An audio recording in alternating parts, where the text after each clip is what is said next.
بسم اللہ الرحمن الرحیم الحمد للہ رب العالمین والعاقبۃ للمتقین والصلاة والسلام علی نبیہ الکریم اما بعد فاعوذ باللہ من الشیطان الرجیم بسم اللہ الرحمن الرحیم انما یخشی اللہ من عبادہ العلماء وقال النبی صلی اللہ علیہ وسلم العلماء ورثۃ الانبیاء وإن الانبیاء لم يورثوا درہما ولا دینارا انما ورث العلم فمن اخذه اخذ حظا وافرا صدق اللہ العظیم وصدق نبیہ الکریم۔ محترم ناظرین، آج میں آپ حضرات کے سامنے دین اسلام میں ائمہ اور مؤذنین کا مقام اس عنوان پر کچھ لب کشائی کی جسارت کر رہا ہوں۔ اللہ تبارک و تعالیٰ کا بے پناہ احسان ہوا ہم پر کہ اس نے ہمیں رمضان المبارک جیسی بابرکت دولت عطا فرمائی اور ہم نے الحمدللہ عافیت کے ساتھ محض اللہ تبارک و تعالیٰ کے فضل سے 24 روزے مکمل کر لیے اور آج 25واں روزہ ہے۔ محترم حضرات، رمضان المبارک ایک ایسا مقدس مہینہ ہے کہ اس میں اللہ تبارک و تعالیٰ کی طرف سے بندوں کو روزہ، نماز، عبادت، مسجد اور اسی طرح سے قرآن کریم کی تلاوت کی توفیق ہوتی ہے۔ فطری طور پر نماز کی قدر اس مہینے میں ہم لوگوں کے دلوں میں بڑھ جاتی ہے۔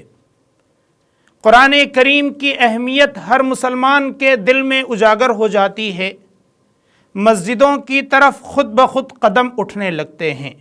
ہم نماز کی بھی قدر کرتے ہیں، روزوں کی بھی قدر کرتے ہیں، عبادتوں کی بھی قدر کرتے ہیں، نمازوں کی بھی قدر کرتے ہیں اور قرآن کریم کی تلاوت کی بھی قدر کرتے ہیں۔ مگر ان قدردانیوں کے درمیان ایک ناقدری اکثر لوگوں سے ہو جاتی ہے، وہ ہے نماز کی قدر تو ہوئی، نماز والوں کی قدر نہیں ہوتی۔ قرآن کریم کی قدر ہو جاتی ہے، قرآن کریم والوں کی، علم والوں کی قدر کہیں نہ کہیں چھوٹ جاتی ہے۔ میں یہ کہنا چاہ رہا ہوں کہ جہاں ہم نماز کی قدر کرتے ہیں، امام کی قدر کسی درجے میں چھوٹ جاتی ہے۔ اذانوں کی قدر ہوتی ہے، اس کا جواب دینے کا ہم اہتمام کرتے ہیں، مگر اذان والا یعنی مؤذن کی قدر کرنا رہ جاتا ہے۔ حالانکہ اسلام میں جہاں اذان کی اہمیت ہے، اذان کو شعائر اسلام میں سے کہا گیا، تو وہیں پر مؤذن کی اہمیت کو بھی نبی اکرم صلی اللہ علیہ وسلم نے خوب اجاگر فرمایا۔ حضرت عبد الرحمن بن ابی صعصع فرماتے ہیں کہ ابو سعید خدری رضی اللہ تعالی عنہ نے مجھ سے کہا کہ میں دیکھ رہا ہوں تمہیں بکریوں اور جنگلوں میں رہنا پسند ہے، تم تنہائیوں میں رہنا پسند کرتے ہو، تو ایک ہدایت یہ بھی سن لو کہ جب ان تنہائیوں میں تمہیں کبھی نماز کی توفیق ہو اور اذان کہنے کا موقع آئے تو ذرا بلند آواز سے اذان کہہ دیا کرو۔ وجہ اس کی یہ ہے کہ مؤذن کی آواز، اذان کی آواز جہاں تک پہنچتی ہے ان تمام کو نہ صرف انسان اور جنات سنتے ہیں بلکہ دنیا میں جتنی بھی مخلوق ہیں، چاہے وہ زندہ ہو چاہے وہ مردہ ہو، سب کے سب اس کی آواز سنتے ہیں اور کل قیامت کے دن یہ سارے کے سارے مؤذن کے حق میں گواہی دینے کے لیے حاضر ہوں گے۔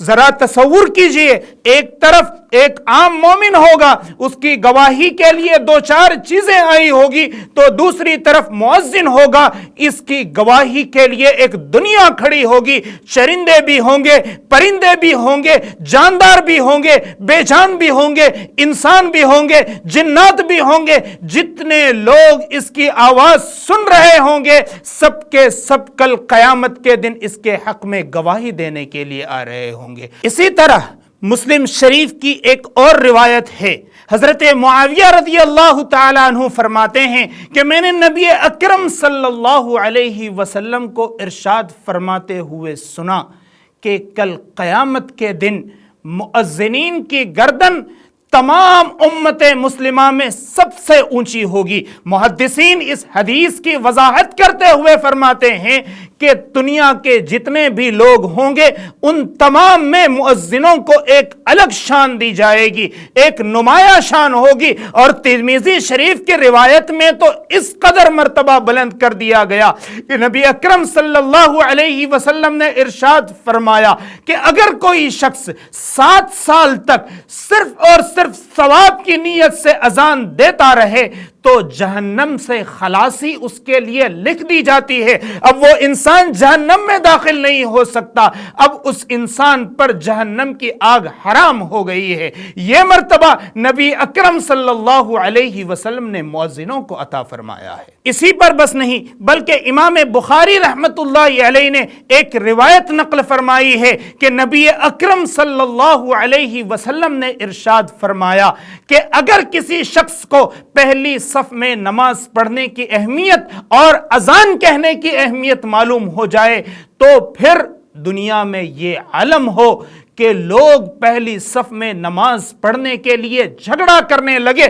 نوبت یہاں تک پہنچ جائے کہ قرعہ اندازی کرنی پڑے، چٹھی ڈالنی پڑے، اور چٹھی میں جس کا نام آئے وہی اگلی صف میں کھڑا رہے گا اور وہی مؤذن بنے گا، وہی اذان کہے گا۔ مطلب یہ ہے کہ اس کی اہمیت اور فضیلت اتنی ہے کہ اگر پتہ چل جائے تو دنیا میں کوئی بھی انسان اسے چھوڑنے کے لیے تیار نہیں ہوگا۔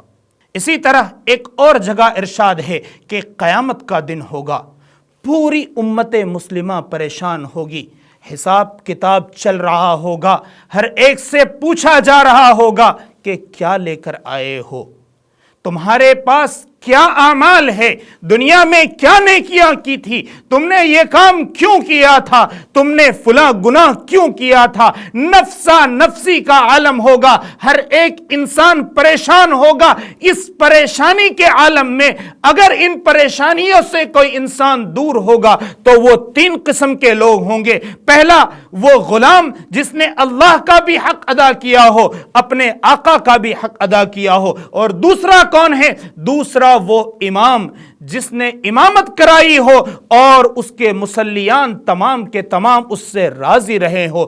تیسرا وہ انسان جس نے 5 وقت کی اذان کہی ہو۔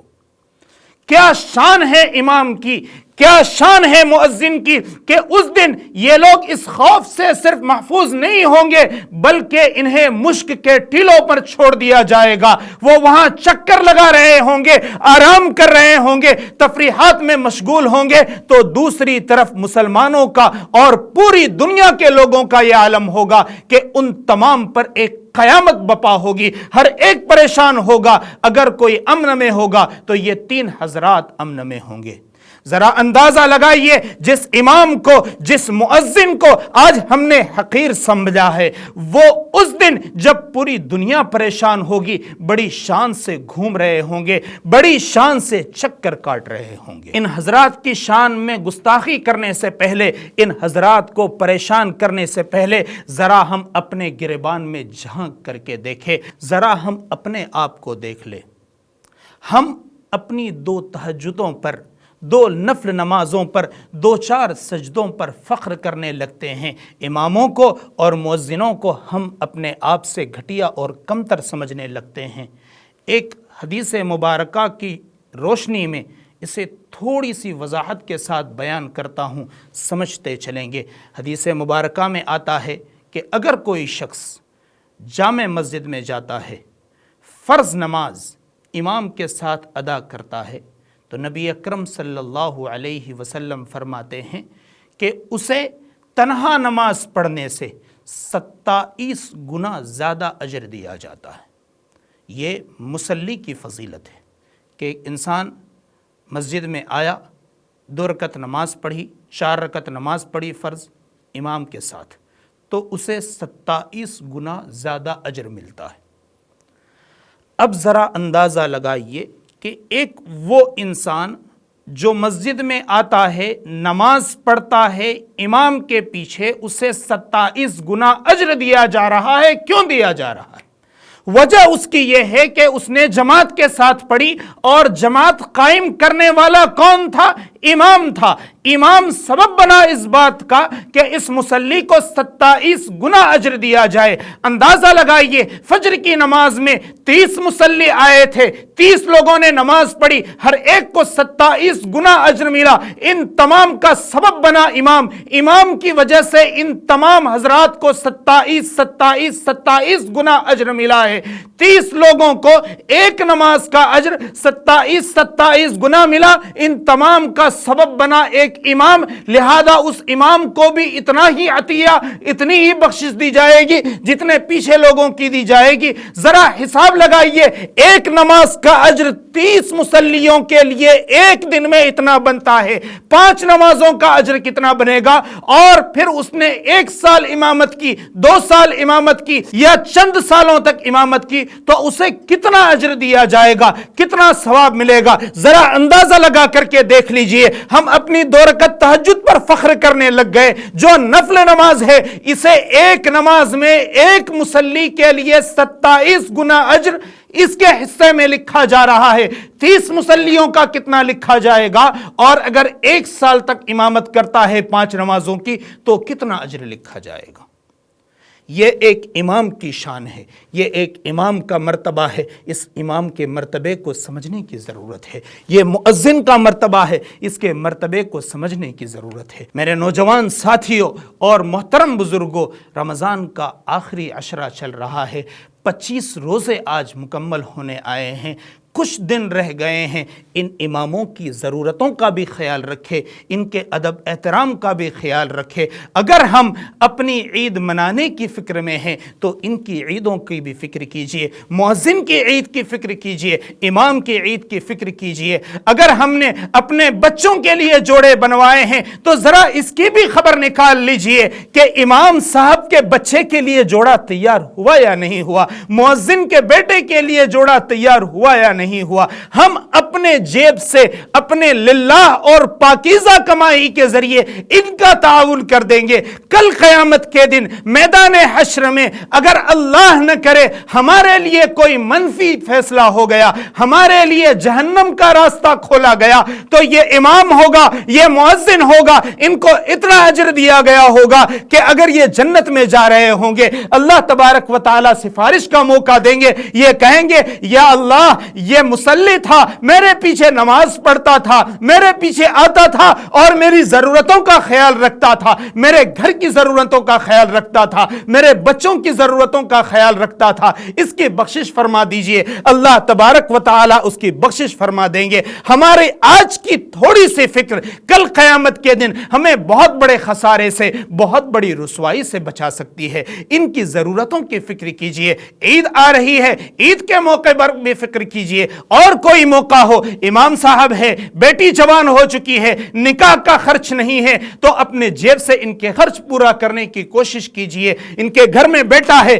پڑھائی کا انتظام نہیں ہے، پاس میں اتنی رقم نہیں ہے، ائمہ کی تنخواہیں اتنی نہیں ہوتی کہ ان کو بڑی بڑی سکولوں میں پڑھایا جا سکے، مؤذنوں کی تنخواہ اتنی نہیں ہوتی کہ وہ اپنی ساری ضرورتوں کو پورا کر سکے۔ اگر ہم اس کی فکر کر لیں گے، اگر ہم اس کا خیال کر لیں گے، مؤذن صاحب، امام صاحب اپنی دنیاوی فکروں سے فارغ ہو کر کے ہماری خدمت کریں گے، ان کی بھی آخرت بنے گی، ہماری بھی آخرت بنے گی، ہماری دنیا سنوری ہوئی ہے، ان کی بھی دنیا سنور جائے گی۔ اس طرح سے ہمیں بھی آخرت میں فائدہ پہنچے گا اور انہیں بھی فائدہ پہنچ جائے گا۔ فکر کرنے کی ضرورت ہے، سوچنے کی ضرورت ہے، ان کے احترام کو ملحوظ رکھنے کی ضرورت ہے۔ اللہ تبارک و تعالی ہمیں مؤذنین کی، ائمہ کی، علماء دین کی، اہل دین کی اور علم دین کی قدردانی کرنے کی توفیق عطا فرمائے۔ آمین۔ وآخر دعوانا ان الحمد للہ رب العالمین۔